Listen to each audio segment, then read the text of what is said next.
After we finished Cruella, we Googled this film and stared for an inappropriate amount of time at the gif of Emily Blunt slowly pulling herself out of that bridge plank pose. I have also looked at that since. I'm not going to tell a lie to you, So have James. I. Okay.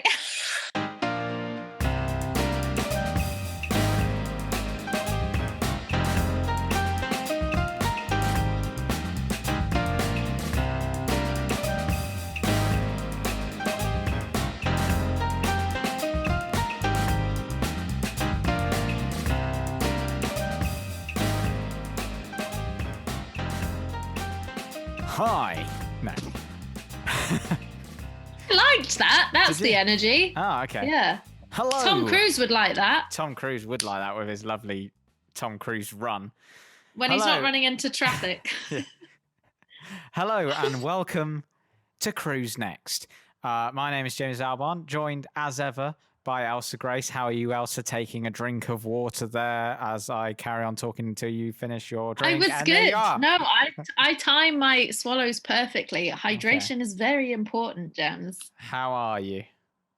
I'm good. Yeah, I'm really good. I am ready to get into some sci-fi business. Sci-fi business.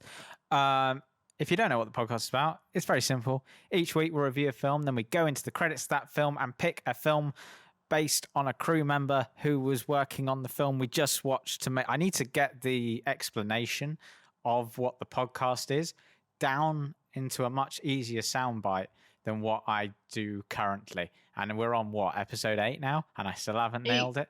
Are you keeping this in? Yes. Well, then I think you're doing really well. Just keep going. Thank you. Last week, we talked about the film of the century, Cruella. And we went into the credits of that film and we found the head technician of the camera department, Tim Dean. And Tim led us to Edge of Tomorrow, or Live, Die, Repeat, Edge of Tomorrow, or Live, Die, Repeat, depending on which market you were in. This film has a number of different titles. Yeah, what's it called? What is it? I think over here it was Edge of Tomorrow. It doesn't know what it is. And actually, I think that's something to be said about the whole film. But we'll get into that later. Elsa, tell us about Edge of Tomorrow, starring Tom Cruise and Emily Blunt. I'm going to tell you a story. At first, it's going to sound ridiculous. But the longer I talk, we have to find the keys. The more rational it's going to appear. I can't believe you found coffee. Sugar, right? Yeah. Hold on. 3. You like 3. How many times have we been here? How many times? For me, it's been an eternity.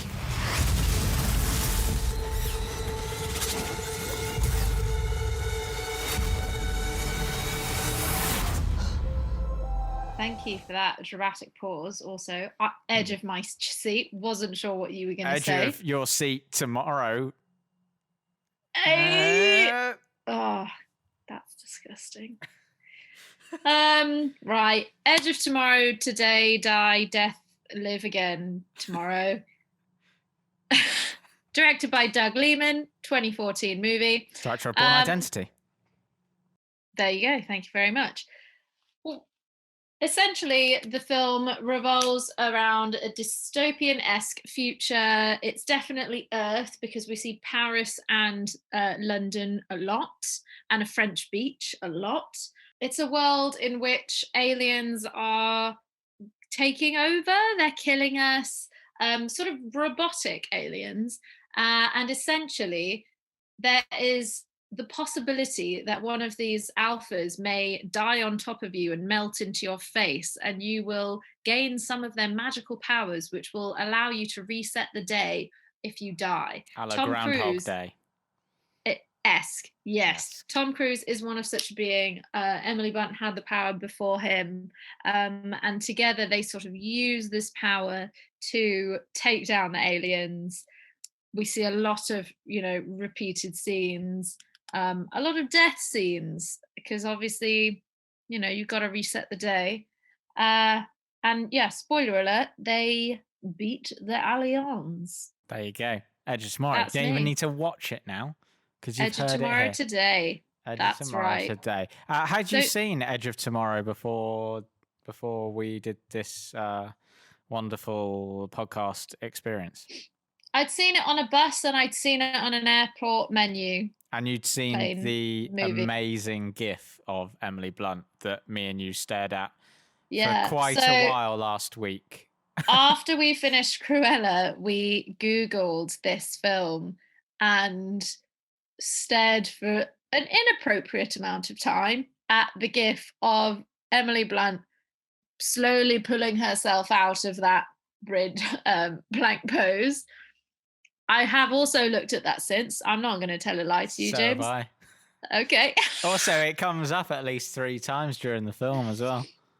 It was exactly 3 times. Did you count? No. Maybe. Who knows? I think it was exactly 3 times. think it Yeah. was 3 times. I mean, sure. Let's start there because we're dying to say it. She was jacked in this film. She was in incredible shape. She looked amazing. So hard to hold that pose. And I definitely did quite a bit of like background reading.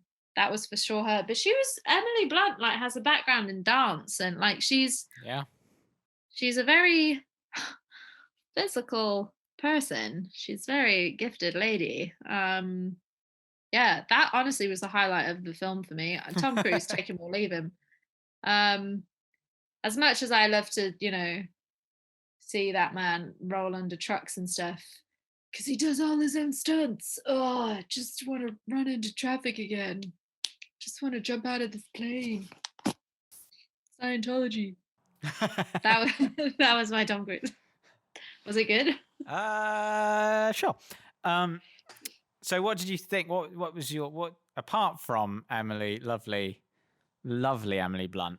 What was your impressions of Edge of Tomorrow? Live, die, repeat, die another day. Live tomorrow every day, like life.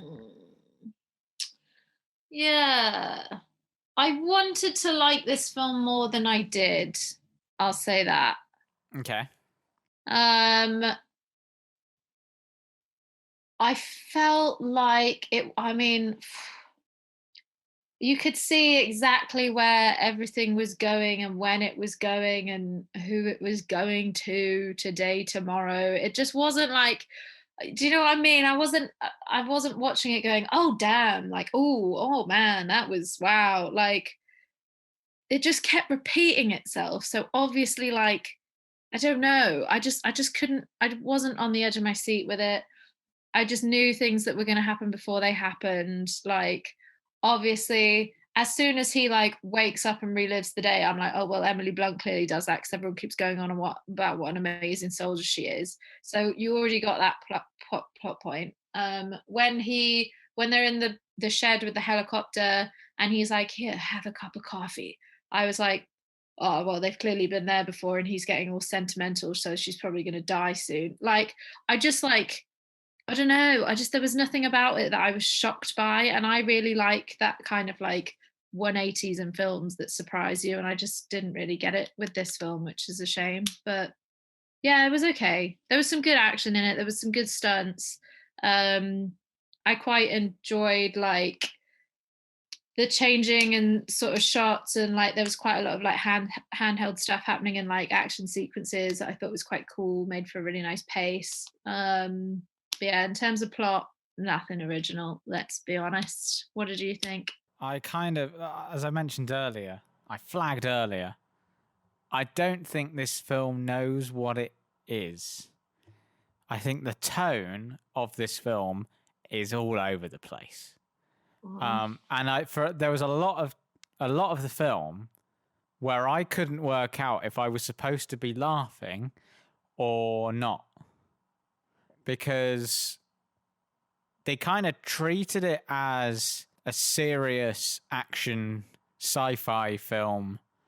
The stakes are high, you know, all this kind of stuff. And that's not to say you can't have humor and that kind of thing, but then with all of the Tom Cruise dying in it, it kind of became kind of cartoonish. And actually, I saw an interview with Tom Cruise where he compared his character Cage's deaths to Wile E. Coyote and Roadrunner cartoons. And like, we just had to come up with fun ways that he could die. Well, I feel like that's the problem with this film. I have to say, I very much I enjoyed my time with it. You know, an hour. It's what, an hour. It's 113 minutes. So whatever that is, an hour and something. Hour 53, and An hour 53, yeah. and it kind of breezed by for me. Like, it didn't feel overly long or anything, especially after watching Cruella last week, which felt so long. This was like straight into the plot, like go, like straight into action, like we're not mucking about. So I appreciated that. Doug Liman, very competent action director. You know, the Bourne Identity sort of sparked the whole Bourne franchise. I mean, I would argue Paul Greengrass's later Bourne films are the better of the series, but still, he's a very competent action director. And Tom Cruise, as you know, as much as I disagree with a lot of things in his personal life, he's always watchable. He's always Tom Cruise, but he's always watchable. Emily Blunt is a brilliant actor as well. I don't think I've ever seen an Emily Blunt performance which isn't brilliant, and which isn't totally believable. Exactly. Yeah. I've seen her in some really like just absolute piddle movies, like just crap, and it doesn't matter because I completely believe everything that she does. Like, Yeah. she's an incredible actor. And I think and actually Tom Cruise is the person who basically got Emily Blunt hired for this film because he'd wanted to work with her for so long. Overall, I enjoyed my time. I'm not going to rush to go back to it because I'm not sure there's much. You know, usually in these kind of films, like these kind of like time-based films, there's often stuff to go back and like notice the second time around. And I don't think there is anything in this to sort of notice second time around. Like, for the complexity, and I say that with inverted commas because I'm not sure it's that complex, but for the complexity of like having the time loop thing, it's really kind of straightforward, nuts and bolts kind of a film, I think. Yeah. And like I I said, would I think the say- tone is all over the place. I don't think that this film is meant to be picked apart. Like, I know that that's the whole point of this podcast. I know that it'd be pretty dull if we were So like, goodbye, yeah, everybody. it's what it is. Take care tomorrow. Goodbye. It's just, I don't think it's meant, I think it's just supposed to be like a fun summer action blockbuster. And I think it made something like 28 million in its opening weekend, which is, you know, exactly what you would expect a film like this to make. I think it did fairly well for itself. I think it's kind of like if the War of the Worlds and Groundhog Day and Saving Private Ryan, like if they were all mixed together and had a baby, it would probably be this film. Very reminiscent of a World War II film. So much about like J Unit, all of this, like the cards that eat it, the destiny, all of this stuff. And the main battle taking place on a beach in France. It's kind of filmed a bit like Saving Private Ryan as well, like the battle, just with aliens instead of Nazis. Well, they weren't Nazis, they were German soldiers, but you know what I mean. Good history knowledge, James. Put that in. Well, no, I just don't want to accuse all Germans in the Second World War of being Nazis. Being quarter German. Shout out to all our German fans. We love you. Thank you. You know, Emily Blunt her character is nicknamed the Angel of Verdun because she did something in a battle in Verdun, and Verdun being one of the key battles in the First World War. So it's very reminiscent of those kind of World War films. And actually, it got me thinking a bit. I almost think this would be more interesting. Take away the aliens. I know the aliens are the reason why we get the time loop, but I'm sure you could think of something else. Take away the aliens. Wouldn't it have been more interesting to see a time loop film like this set in the Second World War? So a soldier in the Second World War who discovers they're in like a time loop. Why are you saying this stuff on the podcast? This is for privates. This is where we put it on our ideas book, James. We have a fortune to make. That's copyright, James Albarn. No one can copy that. You didn't listen to that. We'll stop the podcast again. No, I agree. I just think like that's, I mean, kind of like what you said, where it's just like this film doesn't really know what it's supposed to be. Like there was just like a lot, and it was like a bit unnecessary. And yeah, I wasn't a huge. Also, the aliens themselves, they were kind of like a cross between the alien from Stranger Things and Grindylows from Harry Potter. If you know what they look like, they were just like a bit strange. It was like someone, like they said, like they went to the art department. They were like, right, make us an alien, do an alien. And he did a couple and they were like, oh no, I don't like it. And he got so frustrated that he just scribbled his pencil across the page. And they were like, oh, hold on, that looks something, that looks quite good. And then they just turned that into the alien. I just thought it was a bit, I didn't think they were very good. I think they probably could have been a bit like creepier maybe. It felt like they put more time into thinking of ways Tom Cruise could die.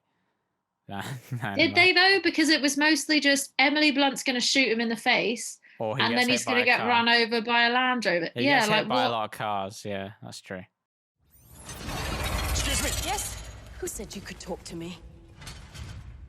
I got something on my face, soldier. You did. You did. Tomorrow. At the beach. Tomorrow. At the beach. We meet. You said to find you when I wake up. You do know what's happening to me. Come with me. Now. There was quite a lot of clicking. I wrote that down. Did you get that? Because it started driving me mad. People doing this. Just like 2 feet. And then we'll get Like they kept doing these like clickings, and I was like, "Am I being hypnotized? What are they doing?" I didn't notice that too. Yeah, it was weird. I don't know why they. It was like, I don't know. I couldn't really figure out why they were doing it, but I think it had something to do with the fact this is maybe the day resetting is maybe what they were trying to do. Also, did not like the bit at the very end. They were like, who are we going to get to come with us? And they're like, there's only one team that would, and it's this ragtag unit that eat their playing cards. So they made Unit J come out on the plane, and then they're all like, well, so you're selling that we can't kill the Alpha. What do we do if the Alpha's coming for us? And Tom Cruise is like, you take the hit for the team. Oh yeah, what the fuck, man? I'd be like, no. You're all right. Thanks. I'll stay here. Yeah, I'd be like, no. What are you talking about? Because the day won't reset for those fellas and lady. Sorry to the lady from New York. Oh no, where was she from? Like she's from the South. Albuquerque or something, wasn't she, or something like that? And Robin Hood. Did you notice that? The man from the BBC Robin Hood series. What's his name? Jonas Armstrong. Yeah, he's gained a lot of muscle, isn't he? He looks very different to when he was a little old. Very different. I was like, who is this guy? And then I was like, it's Robin Hood. I also noticed at the end, and I can only imagine her scenes were cut from the film. But at the very end, they're looking at like I think everyone's gathered around like a TV screen or something about a battle being, I don't know. Tom Cruise is in a crowd of people and they're all looking at something. I think it's a screen, watching the news or something. And right next to Tom Cruise is the actor Lara Pulver, who was Irene Adler in the BBC Sherlock series. She was like standing there next to Tom Cruise. And I was like, I can only imagine your scenes must have been cut because you are not in the rest of this film. And I can't imagine you just be there as a background artist. And apparently Jeremy Piven had quite a big role as a colonel, and then all of his scenes got cut. But I'm not sure if that's a huge loss. There were there were quite a few like faces that I was surprised that they were there for such a short amount of time. Yeah, Brendan Gleeson has quite a big, like, important role, but isn't. But he's not in it that two scenes. much. I imagine he was like, "Can I do it in a couple of days? Great, yeah, I'll come along. How much you pay me? Great, yeah, fine. I'll sit and shout at Tom Cruise. That's fine." I do love Brendan. Who doesn't love Brendan? Operation Downfall. The entire might of the UDF, invading from France, the Mediterranean, Scandinavia, relieving pressure on the Eastern Front, allowing the Russians and Chinese to push the enemy back. We all meet in the middle, exterminating this mimic scourge along the way. A lot of good soldiers are going to die tomorrow, Major. You know, when the smoke clears and the body bags start coming home, people tend to look for someone to blame, someone like me. Ideally, I'd prefer a different scenario. Please. A best-selling memoir, perhaps. Maybe a career in politics? Off the top of my head, I would go with the sense of manifest destiny. Rags to riches, rapid rise through the ranks, born to deliver us, and the people, well, they love that sort of thing. You misunderstand, Major. I didn't ask you here to sell me. I want you to sell the invasion. Okay. You ship out to the coast in 1 hour. Your camera crew is standing by. You'll be on the beach with the first wave. Noah Taylor as well as like the mad scientist. Oh, yes. Yes, he is. Sort of, yeah. Thought they could probably have fleshed him out a bit more. It was that was for me, that was definitely like a couple of scenes where like the movie world is telling the audience how to feel and what to think, and Emily Blunt is like, he is the only one who will believe you, and the audience is supposed to go, yes, he's the good scientist man. Like there was no real like because like going back to, is it J Team, E Team, J Team, Tomorrow Team, Unit J. Them being included at the end of the film would have meant a lot more if we'd have really like seen more of their characters up until that point. Because you kind of see them at the start eating their playing cards, and then you see them intermittently, mainly dying, and then you're just supposed to be like, "Yay! It's the J guys again." Yeah, and there was like quite an emotional death scene where they're like with their back against that petrol truck at the Louvre. Yeah. But I didn't really feel moved by it because I didn't have an emotional attachment to those characters. I don't think I had an emotional attachment to any of the characters. I like that they had a little hug and I think they kissed. They didn't. It's just in my mind, I'm always trying to compensate for toxic masculinity, and I'm like, they kissed. Oh no, they didn't. Tom Cruise and Emily Blunt kissed. Yeah, no, I was talking about like a brotherly kiss shared between friends. No, they didn't do that, I don't think.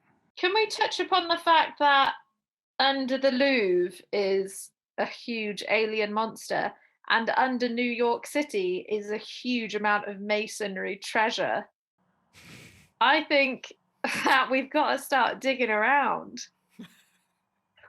Because clearly, under all these major cities, there's shit going on. Sights to be beheld, James. Yeah. There are all those tunnels under Paris, though, aren't there? That like are kind of like the abandoned. Catacombs. Yeah. Yeah, I didn't really understand where all that water was coming from, but I guess the Seine is like really flooded in the future. Talking of inside the Louvre, and when Emily Blunt and Tom Cruise kiss, did you buy that romance whatsoever? No, I kind of bought his side. I do think that Tom Cruise can act pretty well sometimes. Oh yeah, I think Tom Cruise is good.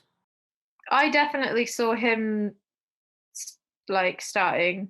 Like, yeah, I believed it from his side, but I didn't from her side. And I kind of think that's how it's supposed to be. Like the kiss, I didn't think was that romantic. I think it was like we're gonna die now, and like thanks for thanks for helping me with the alien. Mwah. I think that was what I think I could have done with. I mean, I kind of agree with you, but I could have done with, and I think actually that's something to be said about this film. Like, while I did appreciate that it was kind of pacey and it got on with it, and like it didn't really sort of stop, I actually could have done with it. Maybe I could have done with a couple less action scenes and a few more just scenes where we just actually stop and get to know these characters a little bit better. And I think I would have probably liked to have seen Tom Cruise falling in love with Emily Blunt more. See, I thought the first time we saw the love inkling was like, When he makes I mean, sex he always joke. had a crush on, well, he always had a crush on her, didn't he? Like, if you tried at sex or whatever. I don't know why Sean Connery decided to show up. Go away, Sean. Was that have Sean you tried Connery? sex? Have you tried sex? Have you tried sex? Yes. Seriously, Sean, fuck off. Have you tried it Anyway. everywhere? Oh, what was that? That's not Sean Connery. Sean, we're not going to invite you back, Sean. Sean, I'm come on. sorry. Come on. We told you we had to work. Unless we eventually get to The Rock, we're not doing that. Well, I know. We've got to get there naturally, though. Welcome to The The Rock being the movie with Sean Connery and Nicolas Cage, the classic. Yeah. Which Elsa hasn't the classic seen. that I haven't seen. I know. I watched I'm getting there. Point Break again at the weekend. Just an amazing film. Yeah, I watched so that good. like 2 weeks ago. I'll never not be up for watching that film. Me and my dad went surfing, came home, watched Point Break. What a day. Did you guys ride the ultimate wave? We did, yeah. 50-year storm. Did you? Yeah, no. Right, so Tom Cruise definitely fancied her, and in the car ride on the way to the shack, when he's like, yeah, you told me this, you told me that, and blah, blah, blah, and like, he's looking a bit smitten there. So, yeah. I think that there was an all right build-up, but I definitely agree. I really like the dialogue-y moments. I like that car ride. I like the bit in the shed where they're having the coffee, like... Because I actually think that they had really good chemistry together on screen.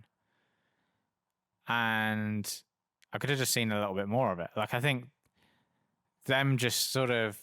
them going back and forth with each other, like, with dialogue and sort of flirty banter, like, that worked.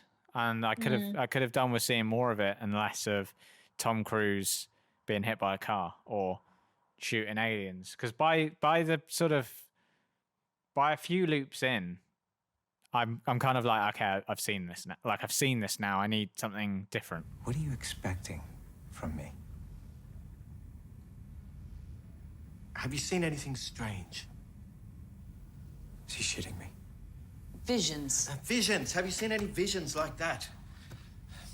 The Omega senses when it's losing control of its power. Even now, it's mentally searching to find you. When it's close to finding you, you will start having visions.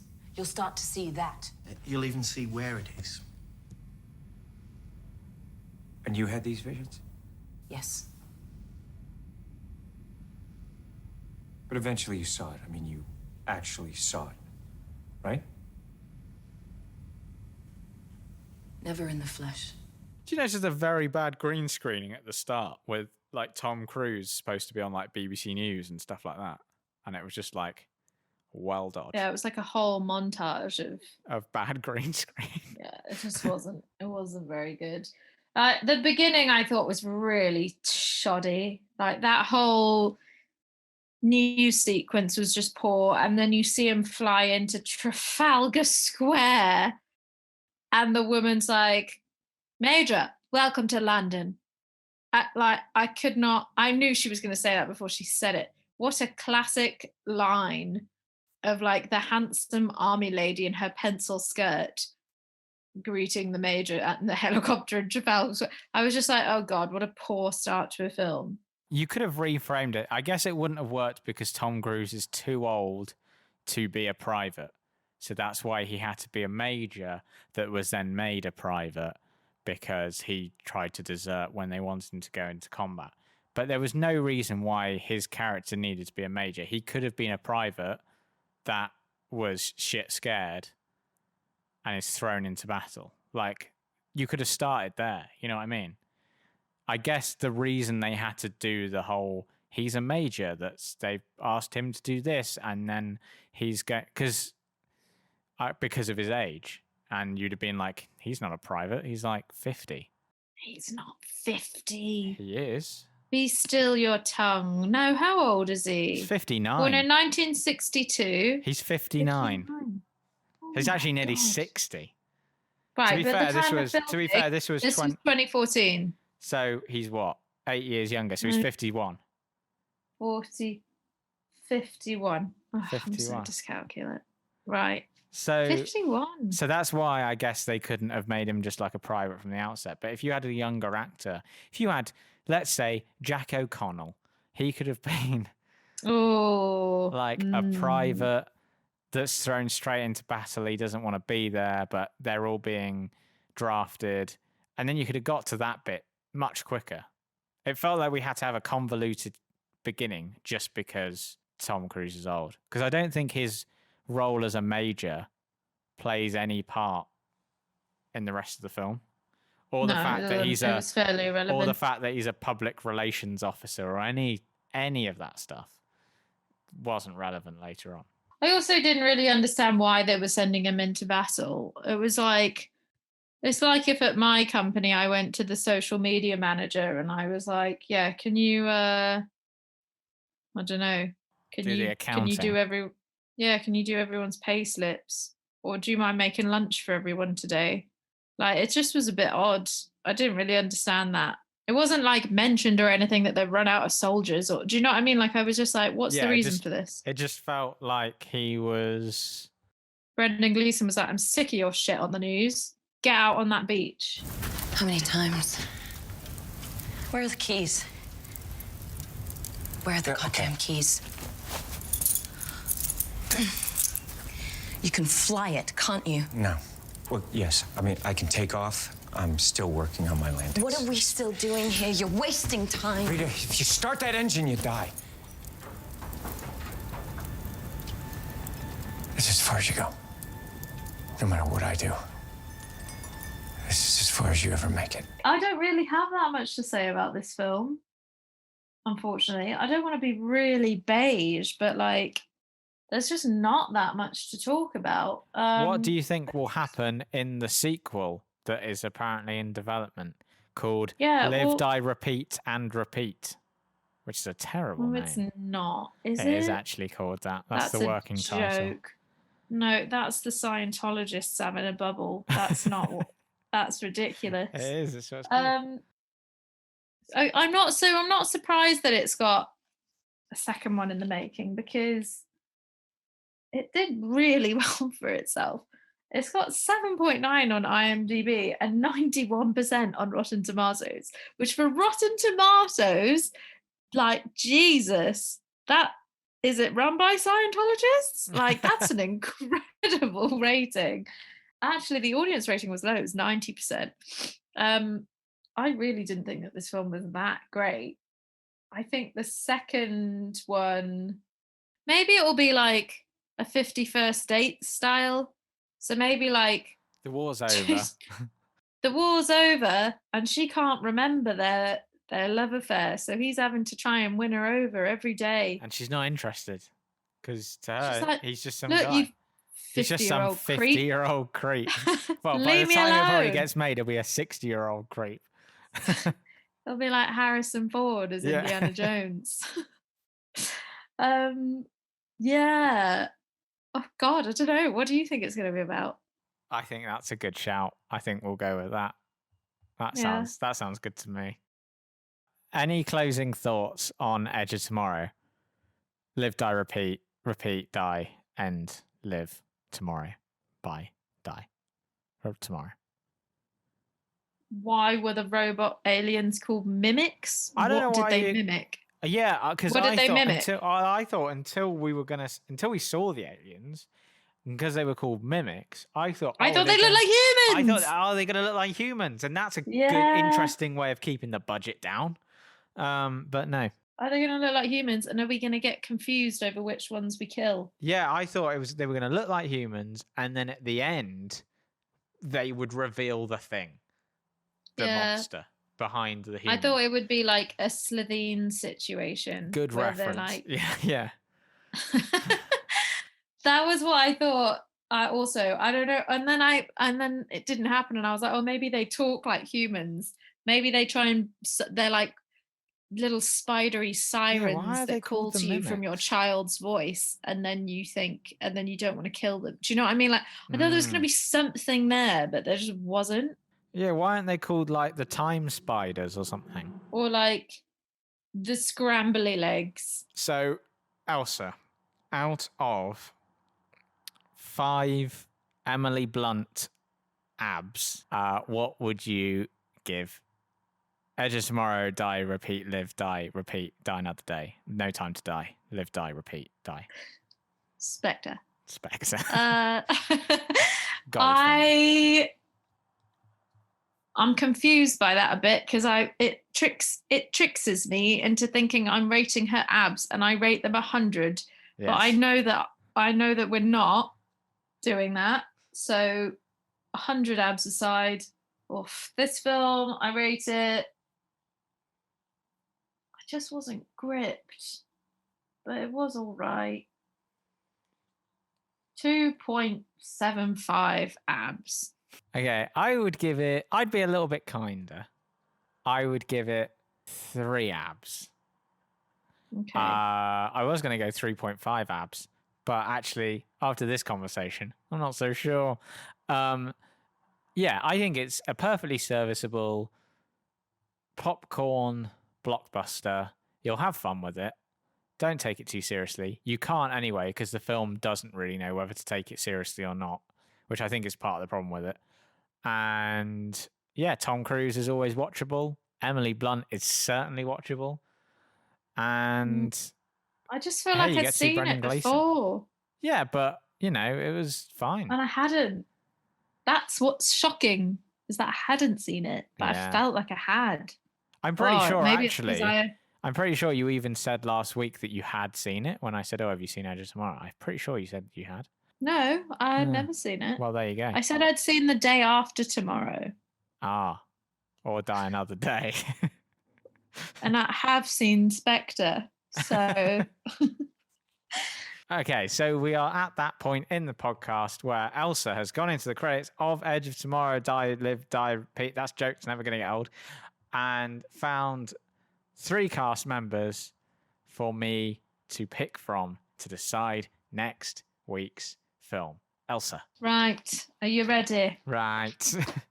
So we've got the makeup artist, Francisco Alberico. I'm already picking him, I think, but go on. Casting director, Lucinda Sison. Okay. And the first AD, first assistant director, Cordelia Hardy.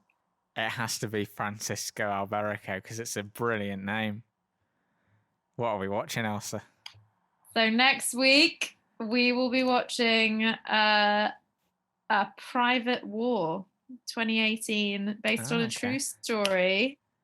Rosamund Pike leading the cast. Have you heard of this film? She's a war journalist. It's supposed to be a really amazing film. Yes, I have heard of this. It's supposed to be really good, and Rosamund Pike is supposed to be very good in this film. Well, thank you for listening, everybody. If you like what you hear, then please do share the podcast with your friends and subscribe on all the podcast platforms that you're on, and listen again next week and all the things that you're supposed to do. Thanks, everybody. Thanks for joining. Yeah. Let's start the day over, shall we? Not if I have to watch this film again. Oh, not if I have to watch Cruella again. Yeah, that's true. I'd rather watch this 1,000 times over than Cruella. You know what would have made this film a lot worse? Rita Ora. Anyway. She would have saved this film. Honestly, all I wanted to do was see her walk through with her clipboard. That was all I wanted. The clipboard. Just to explain what's happening. Mm-hmm. That would have been good. Right. Anyway, goodbye. Until next time, goodbye. Goodbye.